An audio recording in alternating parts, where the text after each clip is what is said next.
Let's take a look at this example. Again, we are dealing with radical. So what we're supposed to do first, we're supposed to convert radical to the exponent. So we simply write y is equal 9x to power 1/3.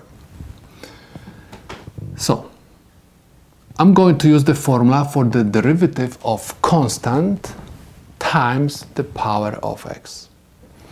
So dy over dx is equal derivative 9x 1/3 over dx. This is equal, copy down the constant, I have 9 times the exponent 1/3 times x and exponent minus 1. So I have 1/3 minus, but I'm not going to write 1. I'm going to write 3 over 3 because 3 divided by 3 is equal 1. And because I have fraction, I have to create fraction. I have to copy this denominator. So that's why I have 3 over 3.